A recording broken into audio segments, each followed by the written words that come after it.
Hello' তো আজি ক'ব গৈ আছো সেল পাৰমিশন। তো সেল পাৰমিশনৰ কাৰণে এপ্লাই কৰিব হলে কি কি ডকুমেন্টস লাগে বহুতে সুধি থাকে। তো আজি মই এইটো কাৰণে এই ভিডিঅ'টো বনাইছো। তো আপোনালোকক মই জনাম কি কি ডকুমেন্টস লাগে। ফাৰ্ষ্ট অফ অল তো সেলাৰ এণ্ড বায়াৰৰ আইডেন্টি কাৰ্ড লাগিব।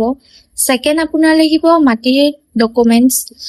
তাৰ পিছত লাগিব খাজানা ৰচিদ, জমাবন্দী, তাৰ পাছত ফৰ্ম 50, NEC, চিঠা কপি। তো এইবোৰ সকলো ডকুমেন্টস আমি অফলাইন সাবমিট কৰিব লাগিব প্লাস অনলাইনো কৰিব লাগিব। ফাৰ্স্টে আমি অফলাইন কৰিব লাগিব। আমি এইবোৰ সকলো ডকুমেন্টস মণ্ডলৰ হাতত দিম। মণ্ডলে তাৰ পিছত কি কৰিব, ভেৰিফাই কৰিব, ল্যান্ডটো ভেৰিফাই কৰিব যে এইটো ঠিক আছে নে নাই। তাৰ পিছত মণ্ডলে কি কৰিব, সেলাৰ এণ্ড বায়াৰৰ সৈতে জিঅ' টেগ ফটো উঠাব।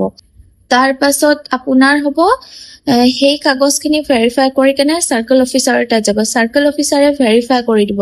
তাৰ পিছত আমি গোটেইখিনি অকে হৈ যোৱাৰ পিছত আমি অনলাইন এপ্লাই কৰিব লাগিব। অনলাইনতো এনেকুৱা সেম প্ৰচিডিউৰ আপোনাৰ ষ্টেপ যাব। মণ্ডল, then circle officer, then CDC, then লাষ্টত আপোনাৰ যাব DC লৈ। তেতিয়াহে আপোনাৰ মেইন ডকুমেন্টছটো সেল পাৰমিশনটো NOC টো DC অফিচৰ পৰা আহি যায়। সব যেতিয়া ভেৰিফাই হৈ যায় তেতিয়া আহি যায়। তো আই হোপ আপোনালোকৰ সুবিধা হ'ব এইখিনি ইনফৰমেশ্যন খিনি পাই। আজিলৈ খিনিয়ে।